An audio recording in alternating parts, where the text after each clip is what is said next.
263.5 ఎకరాల్లో 1964 నుంచి ఈ రోజు వరకు 263.5 ఎకరాల్లో ఏ దానికి ఎంత అలొకేషన్ చేశారు, ఎప్పుడెప్పుడు చేశారు, ఏ సర్వే నెంబర్లో ఎంత ఎక్స్టెండ్ చేశారు, ప్రజా ప్రయోజనాల కోసమైందా లేకపోతే స్వార్థ ప్రయోజనాల కోసమైందా, దాన్ని నిగ్గుదించండి అని చెప్పారు.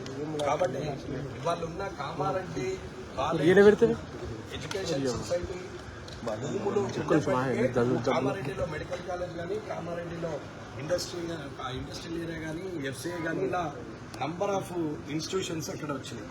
ఇవాళ ఆ భూమే కలెక్ట్ చేయకుంటే కామారెడ్డిలో ఏముంటుండే ఇది అర్థం చేసుకోండి. 2004 నుంచి 2009 వరకు ఉన్నటువంటి వైఎస్ఆర్ గారు ముఖ్యమంత్రిగా ఉన్నప్పుడు తెలంగాణ యూనివర్సిటీ కామారెడ్డిలో తీసుకొచ్చే దమ్ము తెలివి లేదు ఈయనకి. అది కొత్తగా డిచ్పల్లిలో పెట్టాల్సిన పరిస్థితి వచ్చింది. ఇక్కడ ఆల్రెడీ ఎస్టాబ్లిష్మెంట్ ఉంది, అదే యూనివర్సిటీని ఇక్కడ పెట్టవచ్చు కదా, భూములు ఉన్నాయి, బిల్డింగ్లు ఉన్నాయి.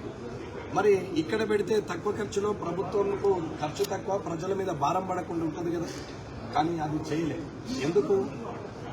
ఒక్క మోడల్ స్కూల్ అన్న తీసుకొచ్చింది. అన్ని కాన్స్టిట్యున్సీలో మోడల్ స్కూల్. నేను జిల్లా పరిషత్ చైర్మన్ ఉన్నప్పుడు నేను సదాశివ్ నగర్లో కూడా మోడల్ స్కూల్ తీసుకొచ్చి పెట్టాను. ఇది మోడల్ స్కూల్ కామారెడ్డి మండలాల్లో ఎక్కడైనా ఒక మోడల్ స్కూల్ ఉందా? కనీసం ఎక్కడైనా ఇంజనీరింగ్ కాలేజీలు కర్షక్ అంటే కామారెడ్డి ఇంజనీరింగ్ కాలేజీలు వస్తే